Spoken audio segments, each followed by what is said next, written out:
New Horizons Radio. Psicología, educación, deportes, salud, urbanismo, economía, nutrición. El héroe de la semana. De lunes a viernes de 11 a 12 de la mañana por Neón 89.3 y en nuestro canal de YouTube New Horizons Radio. Muy buenos días amigos, gracias por acompañarnos una vez más en esta versión de jueves aquí en New Horizons Radio, esta voz alternativa del sector educativo en la República Dominicana. Soy Ana Bencosme y es un placer saludarles, conectar por ustedes a través de nuestro canal de YouTube, ahí lo que están viéndonos y escuchándonos, y los que nos acompañan a través de la radio en Neón 89.3. Señor Faunly Garrido, muy buenos días. Good morning, DR. Ana. Señor. ¿Tú conoces a Don Leo? ¿En serio? ¿Tú lo conoces? Tengo referencia así de ese señor en las redes sociales, lo he escuchado. El viejo Liopo.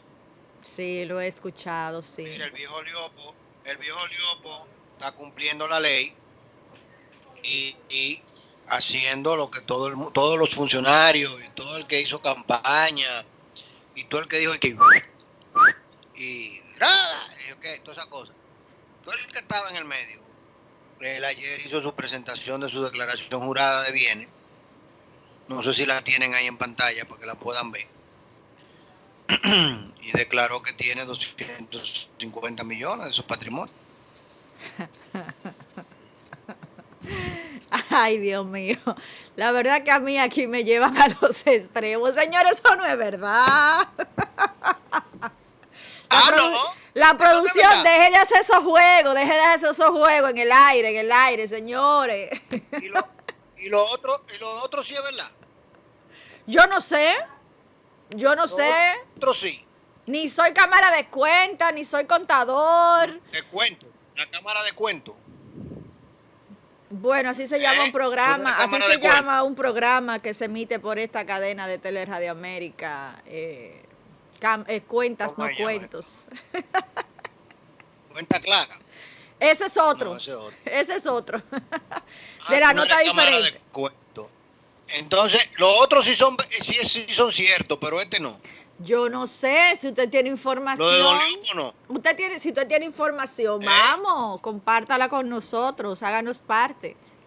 No, pero es que, óyeme, hay cosas que yo como que no la entiendo, porque al gobierno pasado lo acusaban de que todos los miembros del gobierno pasado se habían hecho millonarios y habían enriquecido de una manera vil y corrupta, y que este era un gobierno de personas íntegras. Correcto. Así es. Más o menos que una historia, ¿verdad? Así más o menos. Claro, cada 4 años, 8 años, la historia es más o menos la misma. Porque yo recuerdo cuando Danilo entró acusándolo a Leonelita del mismo tollo. Y de hecho después Leonel tuvo que traerle a Quirino para recordarle a Danilo 2 o 3 cosas. O mentira, fue Danilo le trajo a Quirino a recordarle a Leonel 2 o 3 cosas. Entonces, dime, ¿cómo es que ahora los nuevos funcionarios tienen 3, 4, 8 veces más que los viejos? Porque el pobre presidente de la República se declaró que lo que tiene es un apartamento de $300,000 y que no tiene más nada. Él tiene un apartamento de $300,000 y no sé, quizá doña Candy tiene algunos vestidos y cosas así, y sumaron para todo, restaron 25 millones de pesos. Y entonces Don Liopo tiene 10 veces más, que acaba de empezar. Bueno, definitivamente Don Liopo, quien no está nombrado, señor, y es una figura popular de acá de la República Dominicana, sin duda está haciendo una sátira, una burla, algo que sin duda lo que hace es que evidencia, ¿no? Las ironías, sí. Hay quienes aseguran, yo no estoy, digamos, en capacidad de decir si es cierto o no, porque verdad no conozco los detalles, pero sí hay quienes aseguran que los entrantes funcionarios pues han podido declarar una alta cantidad de millones en tema de patrimonio personal, porque son gente que viene del empresariado, que han estado trabajando en el sector privado y que esto pues les permite, ¿no? Pues poder tener fortunas particulares. Hay quienes dicen que otros vienen de sectores menos favorecidos, que no se explica cómo han podido amasar esta fortuna, pero sin duda lo que ha llamado bastante la atención es justamente la declaración del expresidente Danilo Medina, que a todas luces, pues tú dices, ¿cómo? Que no aparenta estar totalmente transparentado. Bueno, mira, ahí todas tienen A, B y C. Sí. Y realmente esto de la declaración de jurada de bienes me parece un ejercicio incompleto, porque es un ejercicio que no viene acompañado de una declaración previa ni de una declaración póstuma, y tampoco viene acompañado de una presentación de pago de impuestos que avale lo que tú estás diciendo que tiene. Sí.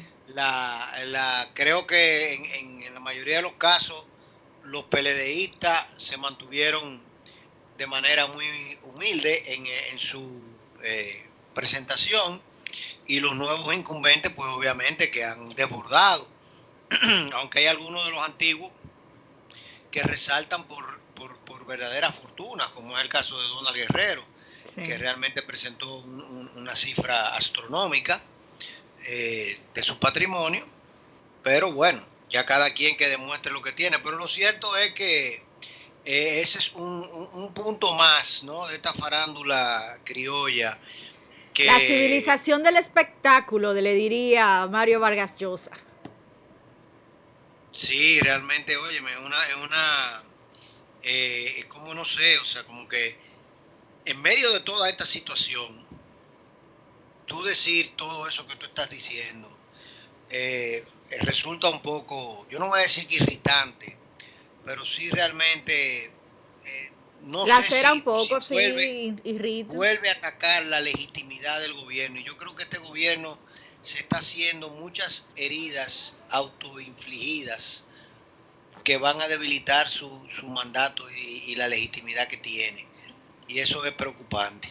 Bueno, ya anoche, luego de que pasara el primer mes de gobierno de Luis Abinader y el Partido del Cambio, el PRM, bueno, pues veíamos cómo rendía un informe de lo que ellos han señalado como sus principales logros en este primer mes, ¿no? Y hacían un recuento de varias de las informaciones que ya hemos venido dando y han dicho como que ha sido un primer mes exitoso, en voz de ellos, pues de todas las conquistas que han logrado en estos días. No quiero que nos vayamos a la pausa sin antes, bueno, pues hacer referencia a un artículo que publica la ONU en su portal de noticias, donde señala que la reapertura de las escuelas debe ser una prioridad una vez sean levantadas las restricciones debido al COVID.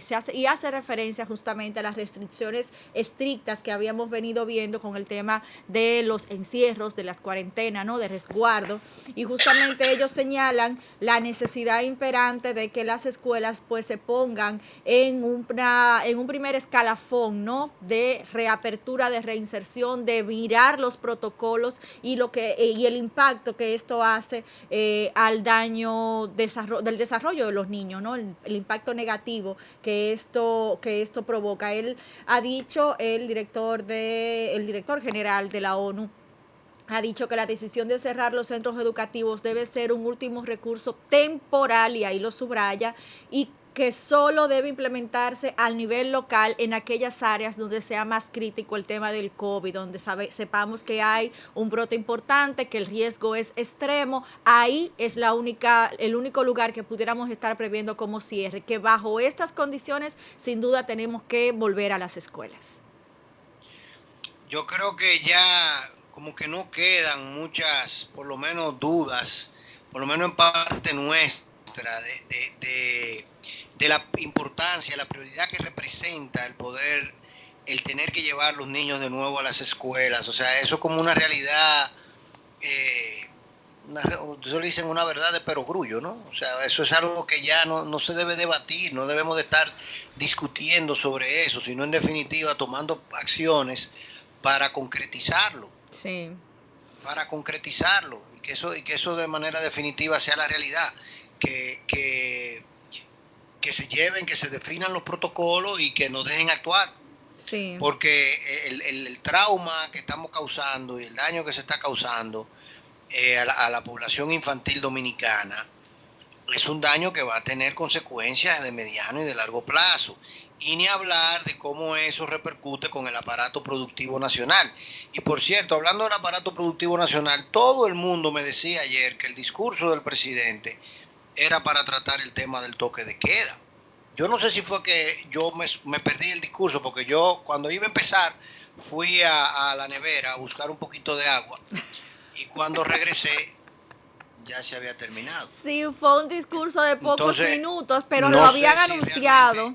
Si él mencionó algo sobre el toque de queda. No, porque en efecto la intervención de ayer del presidente Luis Abinader lo habían anunciado como un informe de los primeros 100 días, el primer mes de gestión. O sea, no habían hablado de que él estaría dando otro tipo de información. Ahí quizás la gente, por la misma expectativa que tiene de que se tomen otro tipo de medidas, pues pudieran haber caído, o sea, digamos. Ese discurso fue una crítica abierta a la prensa dominicana. ¿Una crítica, perdón? Fue una crítica abierta a la prensa dominicana. ¿Por qué usted los indica de esa manera? Bueno, porque el presidente mencionó que los 2 millones de personas que van a entrar a SENASA, ¿verdad? Uh-huh. Algo que él había mencionado en su discurso. Sí. Y algo que luego del discurso, cuando arrancó supuestamente el proceso de matriculación de personas. De afiliación, sí. La prensa lo comentó, ¿verdad? Sí. El presidente mencionó inversiones en áreas turísticas en Pedernales. Sí. Correcto. Y la prensa lo acompañó. El presidente mencionó una carretera nueva que van a hacer hacia Puerto Plata. Carretera para llegar a Puerto Plata desde Santiago, y la prensa lo mencionó, ¿verdad? Uh-huh. El presidente mencionó inversiones para el tema de logística y turismo y etcétera, agroindustria en Montecristi, ¿correcto? Sí. Y la prensa eso lo había reseñado también, ¿verdad? Sí, claro. Pues entonces yo no entiendo. Bueno, lo que pasa es que, como le comentaba, la prensa pues le acompaña en la mayoría de las actividades, aunque hoy... Por eso tenía que ayer decir que la prensa lo hizo mal. Es una crítica abierta que él le está haciendo a la prensa, porque la manera como la prensa está manejando la información del presidente no es correcta. Entonces, si la prensa en este próximo mes no aprende cómo es que tiene que manejar la información del presidente, tendremos otro discurso de 5 minutos y 40 segundos. Yo no lo veo de esa manera, simplemente lo veo con el hecho de que como ellos han sido abanderados el tema del cambio y de ser transparente, bueno, pues quieren demostrar que han logrado mucho, repito, textualmente como ellos los han dicho, en este primer mes. Sí, hay algunos periodistas que cubren Palacio que se han estado pronunciando ante la necesidad de ser incluidos en las reuniones y algunas intervenciones que tiene el presidente y la vicepresidenta en Palacio, porque ya ha sido recurrente en las últimas semanas que se dan actividades a puertas cerradas donde los periodistas no les permiten el acceso, y la unidad de comunicación justamente la justificación que le da es que son reuniones privadas. Luego ahí se ve que se han reunido con el ministro de Defensa, que se han reunido con asociaciones empresariales, que han recibido donaciones de equipos para trabajar con el tema del COVID. O sea que al final de cuentas ese tipo de información se maneja con nota de prensa que sale de la unidad de comunicaciones, más no se les permite el acceso a estos salones del tema a la prensa. Tenemos que irnos a una pausa, me están haciendo señas acá, y bueno, pues vamos a conversar con la doctora Rita Rojas. Ya hemos visto algunos cortes anteriores, y bueno, pues esta entrevista completa que les realizáramos la pasada semana, pues tenemos el honor de compartir el día de hoy. Doña Rita Rojas pues ha dicho muchas verdades, ha desnudado muchas necesidades del sistema de salud en la República Dominicana, así que regresamos en un ratito otra vez acá en vivo a los estudios. Estás escuchando New Horizons Radio. Durante más de 40 años, New Horizons se ha caracterizado por la innovación en materia educativa en la República Dominicana, implementando nuevos y mejores modelos y métodos de enseñanza que nos permiten ofrecer las más actualizadas herramientas de aprendizaje a los alumnos de nuestra escuela, tanto en Santo Domingo como en Santiago. La filosofía de New Horizons está fundamentada en principios de excelencia, flexibilidad, perseverancia e innovación, y los tiempos actuales exigen moldear estructuras adaptables y funcionales. Nuestros amplios espacios están diseñados para que nuestros alumnos puedan desarrollar sus deberes académicos, actividades deportivas y recreativas en un ambiente seguro. Este tiempo requiere que el alumno reciba una educación integral, desarrollando las habilidades y las competencias necesarias para ser admitidos en las mejores universidades del mundo. Forma parte de la familia New Horizons. Admisiones desde los 9 meses de edad. Colegio Bilingüe New Horizons. Our strongest conviction is academic excellence. Yo soy New Horizons. ¿Y tú?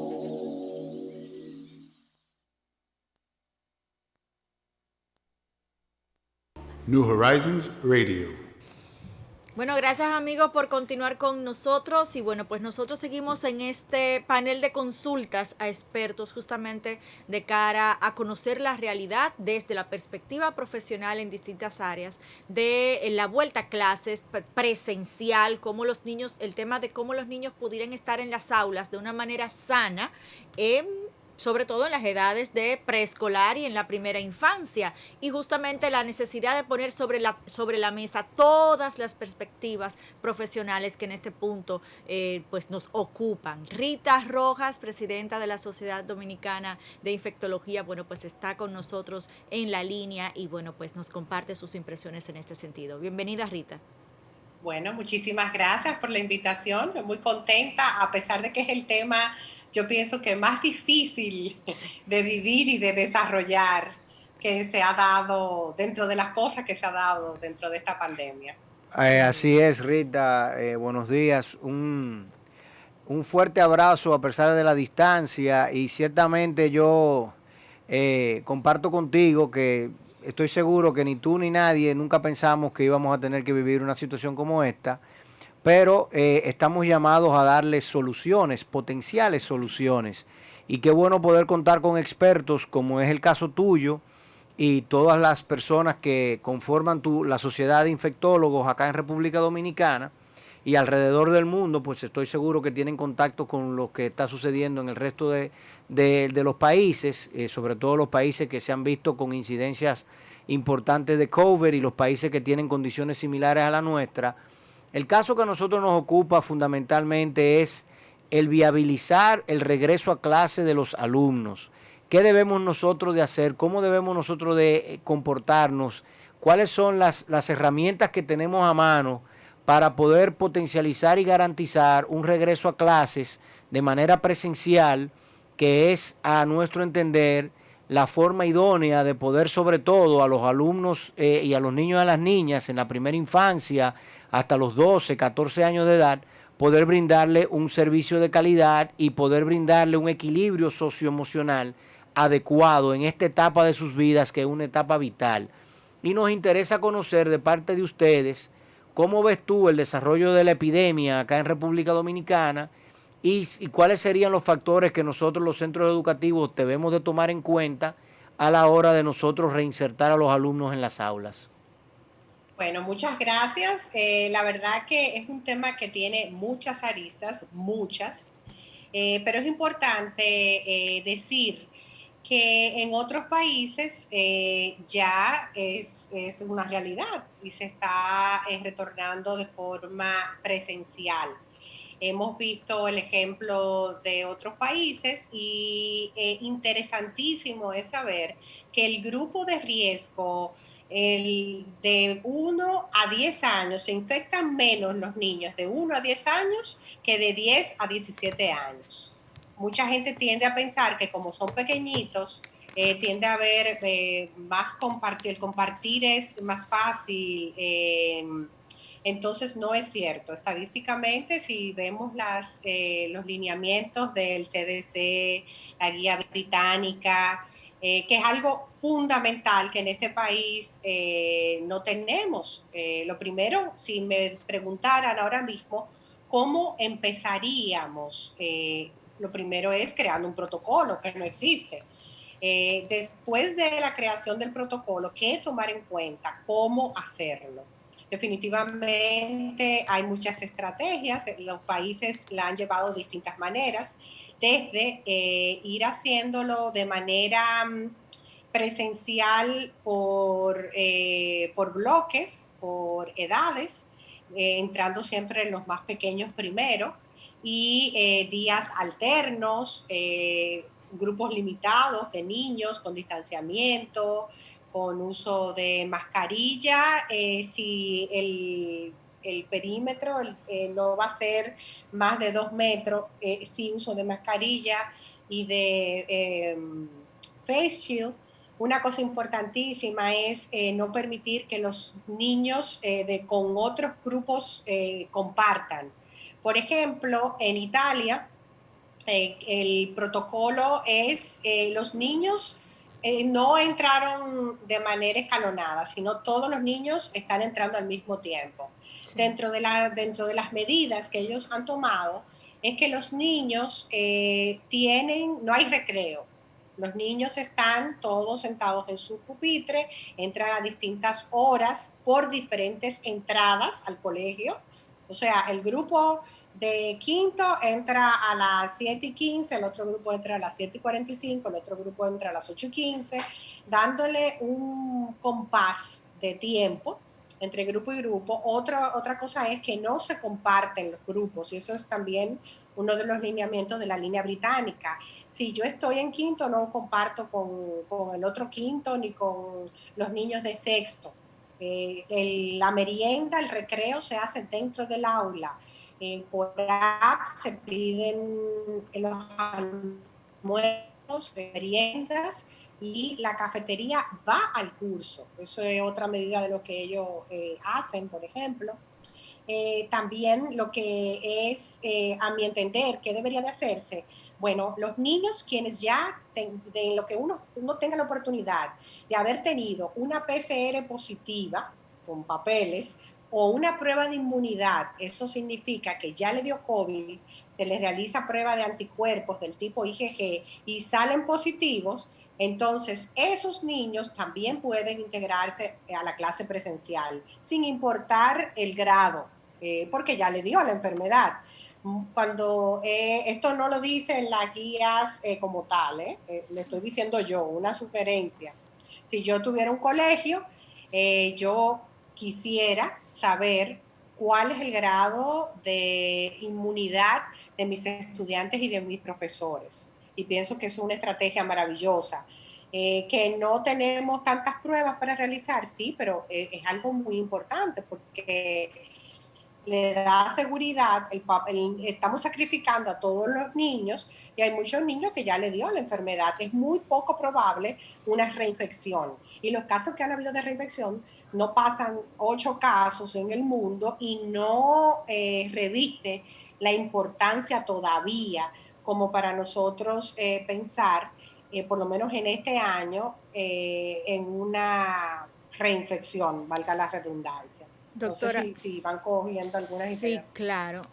Usted habla de justamente esos protocolos que hay que adoptar en las escuelas, pero hemos conversado en múltiples oportunidades acá en New Horizons Radio de cómo la sociedad se ha ido abriendo, sobre todo en temas económicos, en temas de turismo, y las escuelas continúan cerradas. Los protocolos se empiezan quizás a poner en práctica en otras dependencias, como ya la misma movilidad turística interna que ha empezado a levantarse en los supermercados. Personalmente he visto niños montados en los carritos para niños sin las mascarillas incluso. O sea que hemos flexibilizado que los niños estén en otros escenarios, hemos flexibilizado a la sociedad para que los padres salgan y regresen entonces a las casas. Entonces, ¿qué pasa con quizás este foco de infección que se quisiera señalar a las escuelas versus cualquier otro escenario donde los niños entonces pudieran estar libres del COVID? Bueno, a ver, son muchas cosas, porque si tomamos los lineamientos de OPS, un porcentaje de positividad para que se puedan reabrir las escuelas debería de andar menos de 10%, alrededor del 10%. Pero la pregunta sería, ¿es cierta nuestra estadística? Exacto. ¿Creemos nosotros en nuestros números? No sé. La verdad que me llama mucho la atención que ya sobrepasamos los casos de China. Actualmente llegamos antes de ayer, a 100,000 casos y tenemos una mortalidad menor. ¿Es cierto? No lo sé. Lo dejo como para que cada uno piense lo que crea. Pero también es la doble moral que queremos vivir, que quieren vivir algunas personas.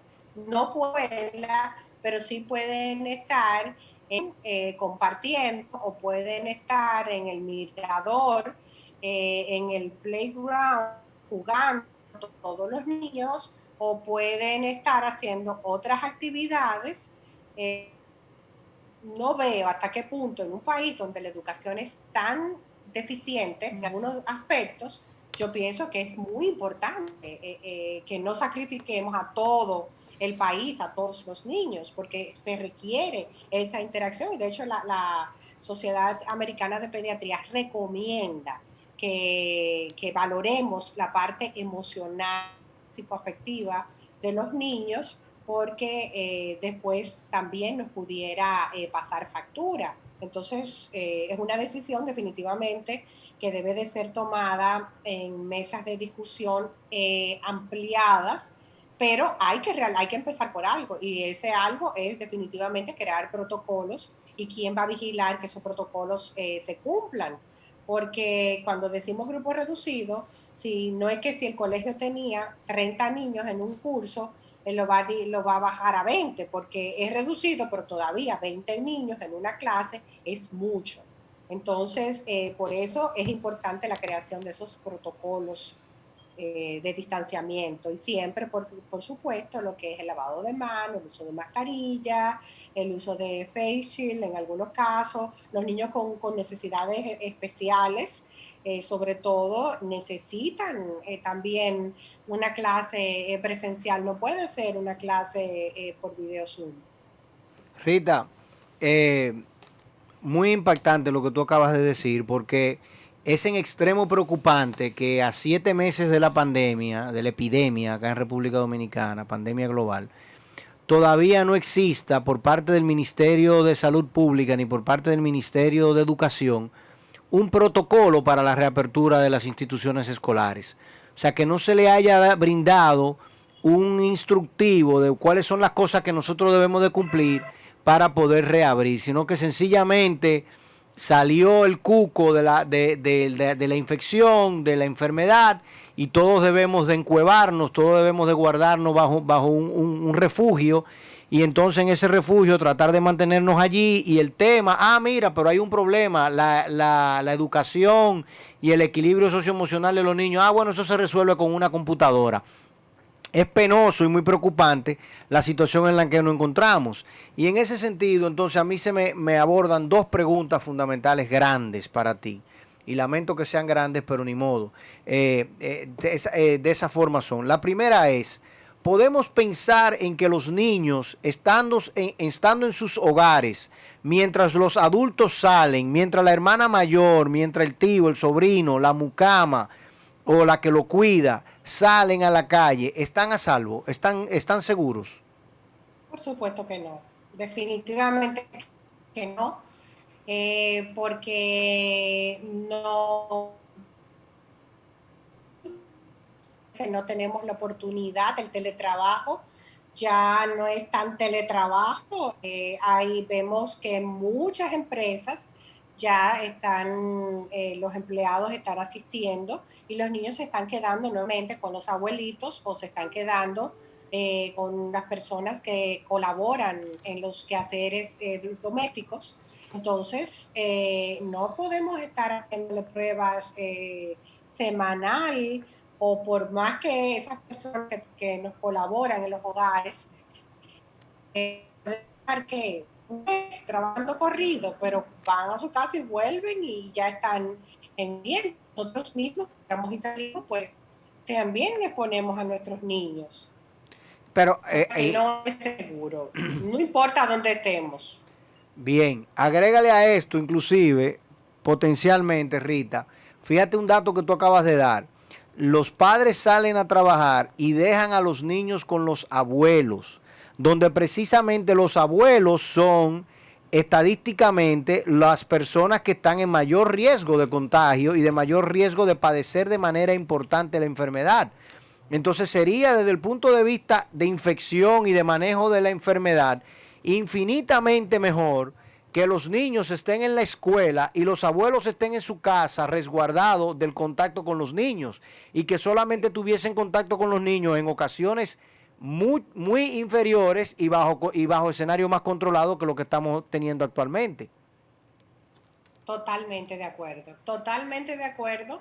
Si algo pudiéramos estar haciendo positivo con nuestros mayores, es eso, no llevarle los niños, no dejar al cuidado nuestros niños a ellos, porque son los más vulnerables realmente.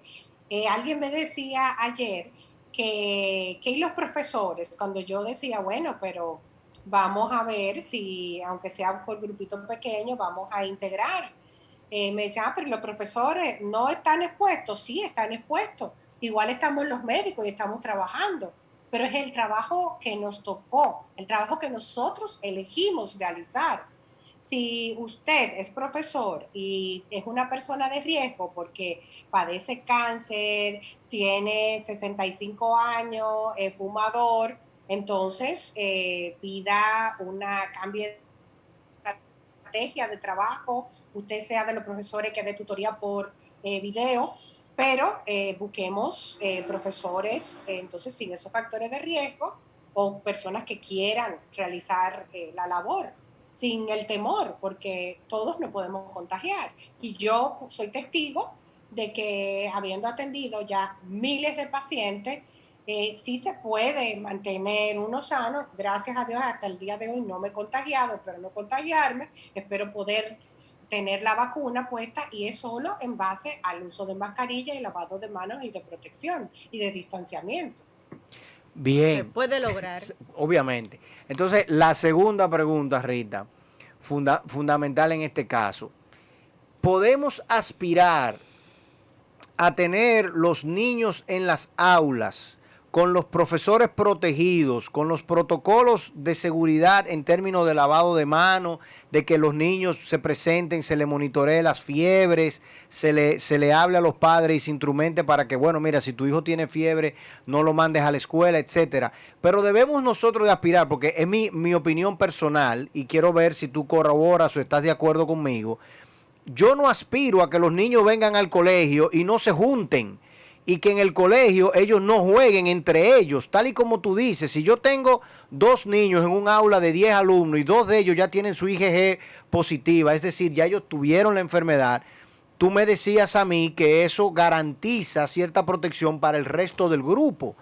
Entonces, En definitiva, porque yo lo que quiero es que ellos sean niños, yo lo que quiero es que ellos disfruten, yo lo que quiero es que ellos aprendan, que ellos socialicen, y manteniéndolos a 2 metros de distancia y manteniéndolos con una mascarilla, que es como el gran miedo que tienen los padres, de que obligatoriamente los niños hay que mantenerlos con la mascarilla puesta, pero yo estoy viendo los ejemplos de que no. En Alemania le dicen, no, quítese su mascarilla, usted está dentro del aula, usted está en un ambiente controlado, usted está sano, el resto de los que están con ustedes están sanos, ustedes pueden trabajar y pueden hacerlo de manera correcta y no hay ningún peligro de contagio. ¿Eso se puede lograr?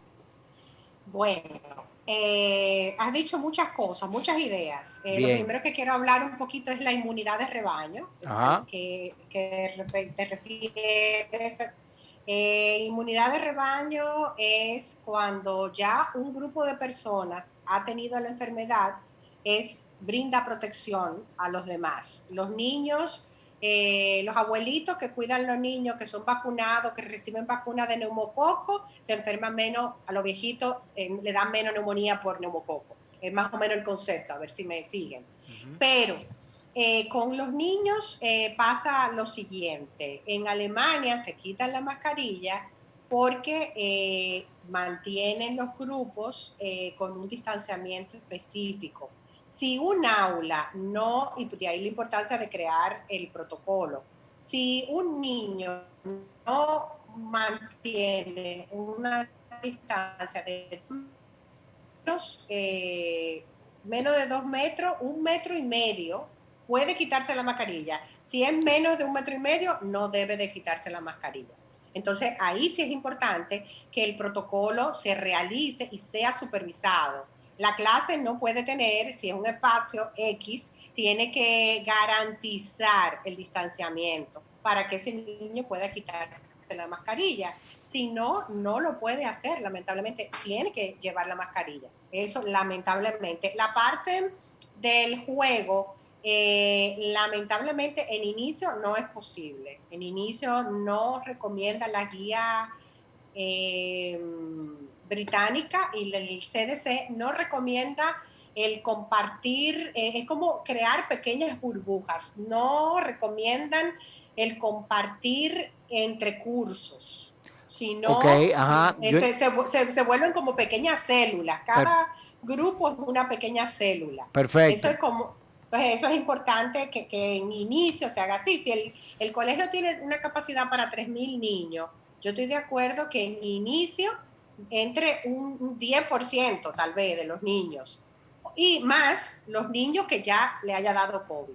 ¿Okay? Entiendo. Esa sería mi estrategia en inicio. Okay. Para ir incorporando poco a poco y ver el error. Si vemos que hay brotes, ¿qué pasa? En Alemania y en los otros países hay pruebas suficientes. Todavía en la República Dominicana, por más que hemos querido, no hay pruebas suficientes.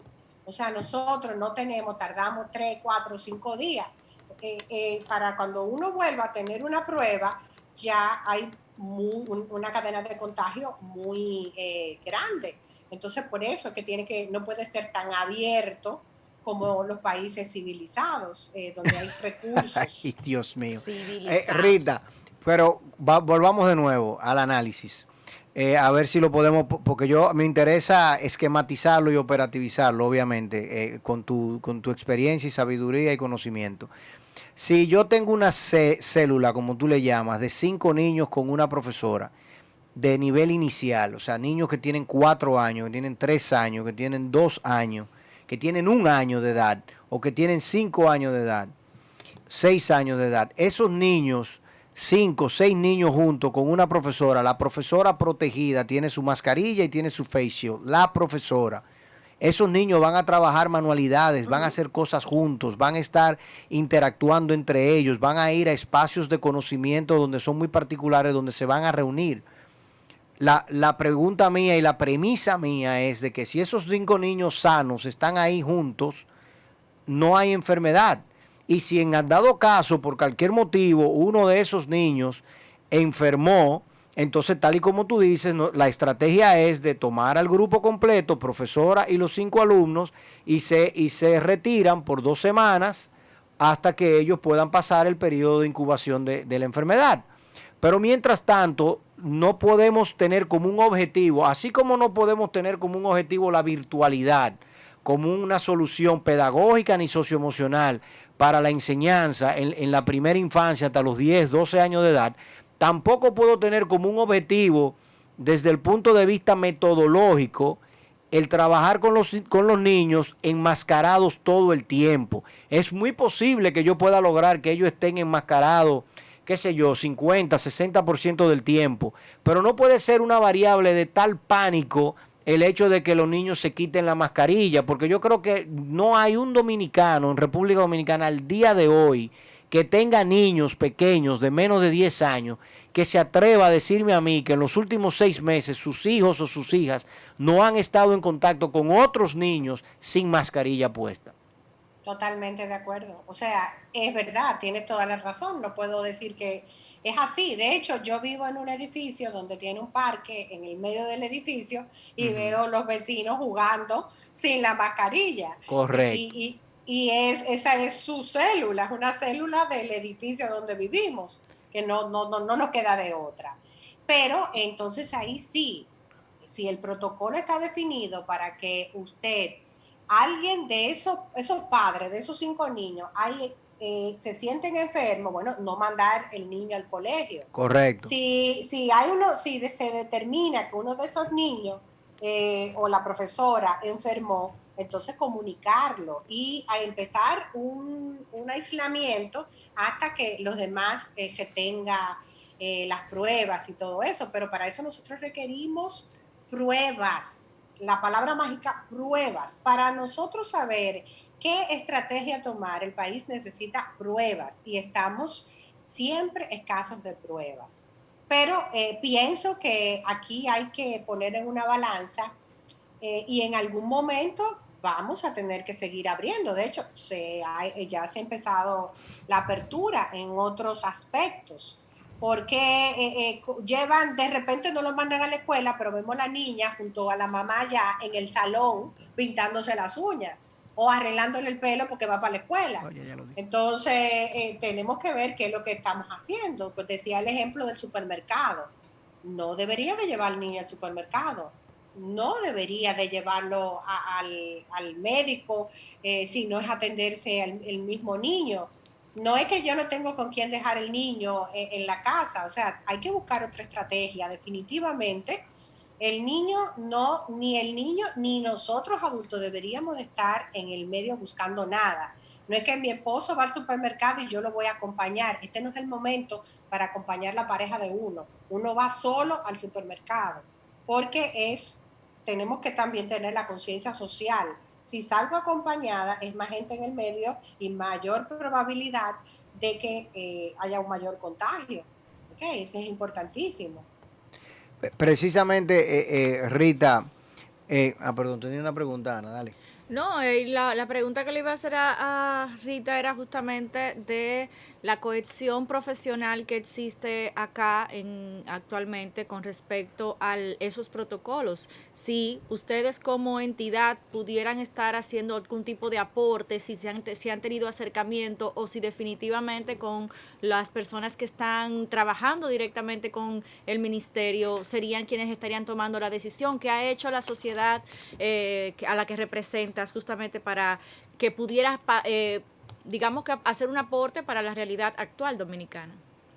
Bueno, la verdad que me da mucha pena lo siguiente que voy a tener que decir a propósito de los aportes, pero si ni siquiera el protocolo de manejo farmacológico del cual nosotros participamos, y yo no quiero que esto se vea, yo no tengo ninguna predilección política, sí. Pero yo decía, bueno, vamos a darle un chance al gobierno, pero ese protocolo que hicimos el primero fue de marzo, y la actualización está trabajada en consenso con otras sociedades, y pregúntenme qué esperan para socializar ese protocolo.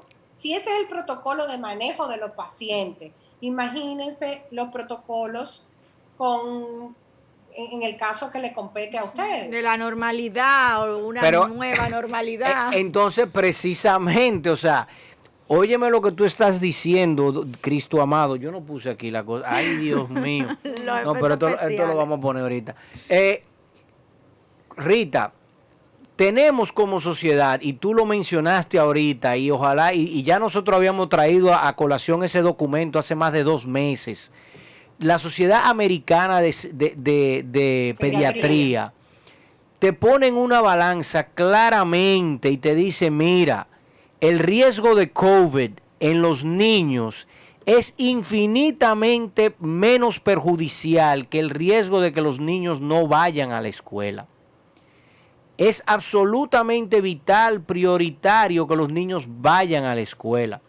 Y aún en países como Estados Unidos, que tienen unos índices de contagio, que tienen unos índices de mortalidad y todo lo demás de letalidad, que no se corresponden con su capacidad en el sistema sanitario, nadie está poniendo en tela de juicio la apertura de las escuelas. Entonces, ¿cómo es que acá, un país subdesarrollado como tú dices, y como todos sabemos, podemos nosotros pretender mantener nuestros colegios, nuestras escuelas, sin ningún protocolo? Porque establéceme las reglas, dime cómo es que tú quieres que yo trabaje y con mucho gusto vamos a trabajar, pero no podemos tener a los niños encerrados en las casas de manera permanente, porque ellos no son los culpables de esta epidemia y ahora mismo son los grandes traumados, son las grandes víctimas de este tema, porque los adultos salen todos los días. Los adultos salen todos los días, los adultos van al gimnasio y hacen ejercicio y regresan a su casa y dejan el niño en la casa el día entero y ni siquiera pueden ir al colegio a hacer recreación física.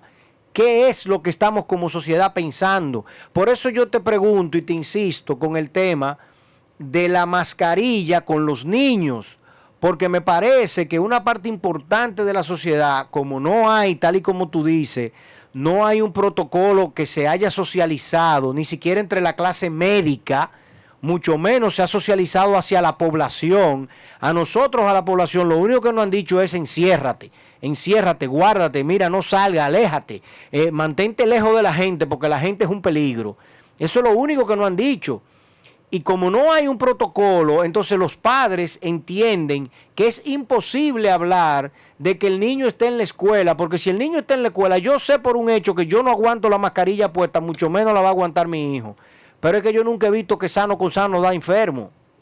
Sí, pero una cosa importante, y yo no quiero que se vea, ahora estamos tocando la arista escuela. Pero mientras haya transmisión sostenida, eso quiere decir, mientras se siga infectando el número de transmisión sostenida por encima de 1, el RO, la capacidad, un individuo infecta a tantos individuos. Si eso está por encima de 1, hay transmisión sostenida. Y mientras haya transmisión sostenida, no se recomienda apertura. Aquí hemos abierto el turismo, pero no, y volvemos a lo mismo, esto es como un círculo. No queremos abrir la escuela. Hemos abierto los gimnasios, que es un sitio de alto contagio. Flujo, ya lo de alto veíamos contagio. ayer.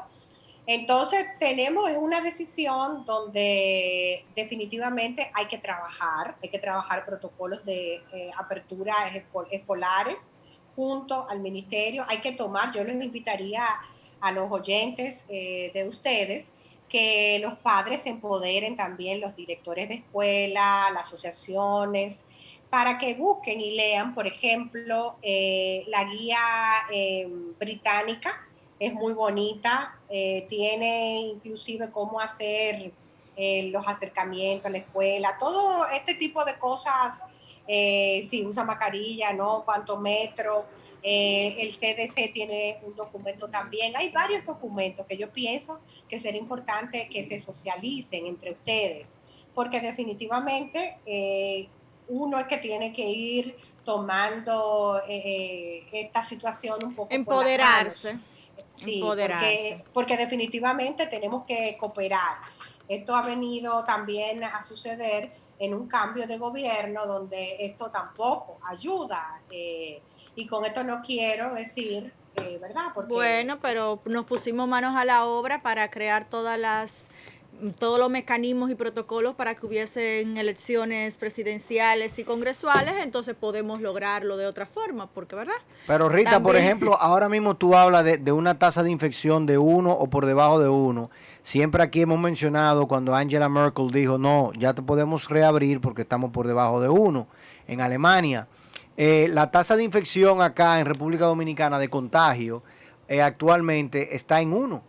Y 1.6. 1.006, 1.003. Obviamente, yo estoy de acuerdo contigo, ¿qué tanto le creo a la data? Pero si no le creo a la data, ¿cómo actúo en base a la data? Consecuencia.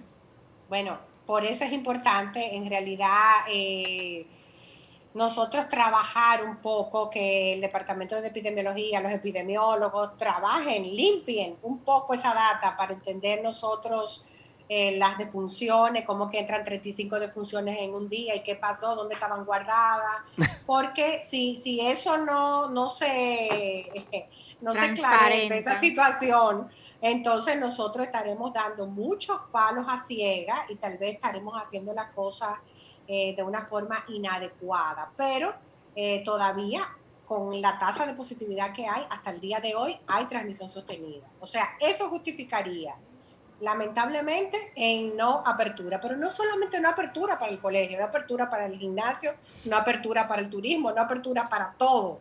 Entonces vamos a ser coherentes también, o sea, una cosa sí, una cosa no, ¿cómo es?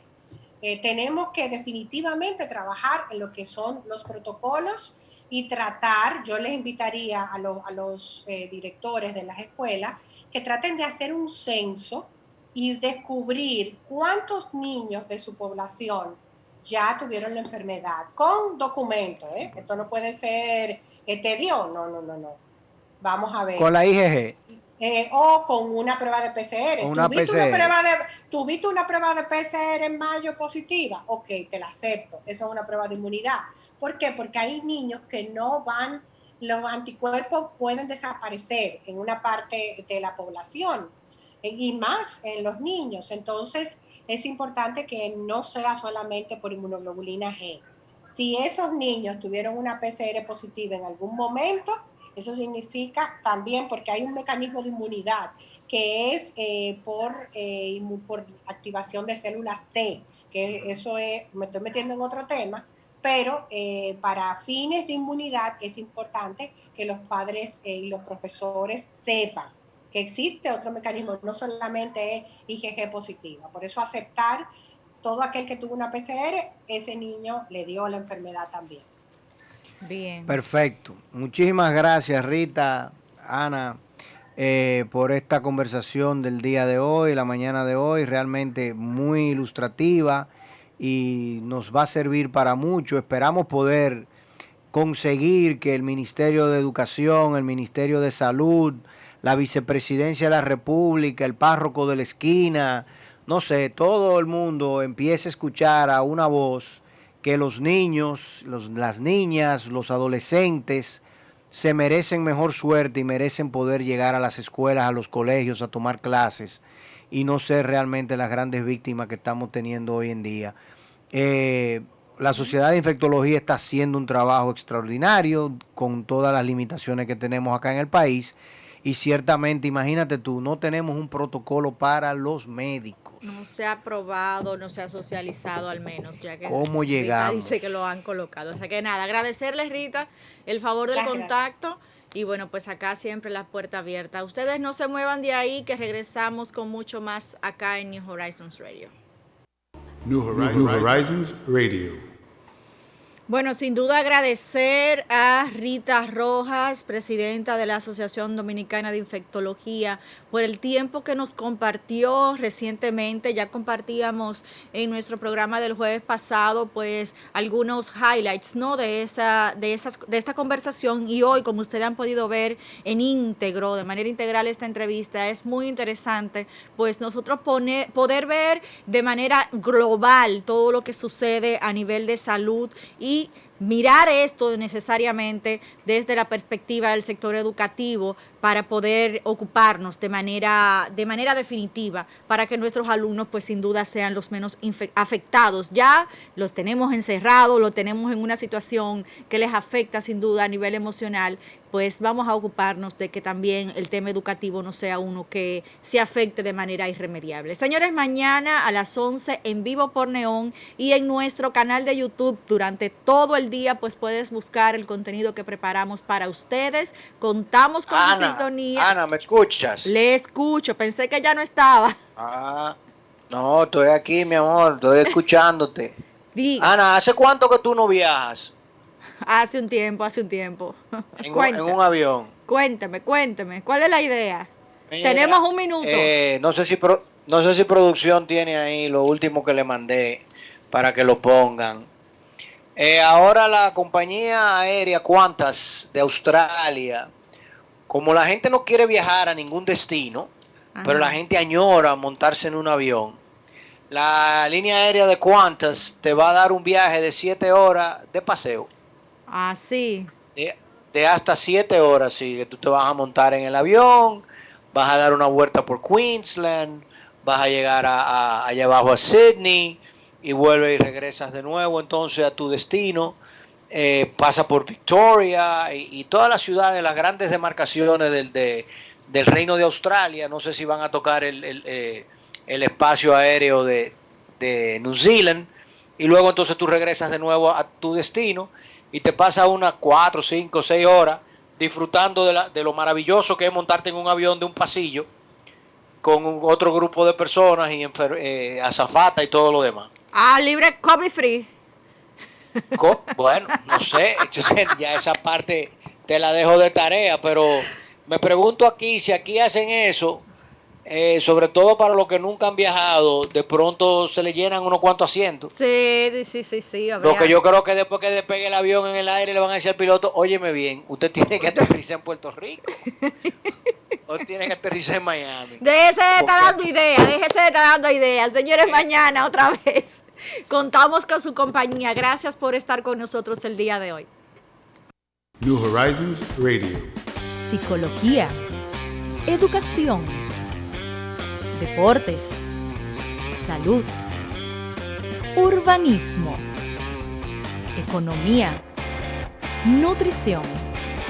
El héroe de la semana. De lunes a viernes de 11 a 12 de la mañana por Neón 89.3 y en nuestro canal de YouTube New Horizons Radio.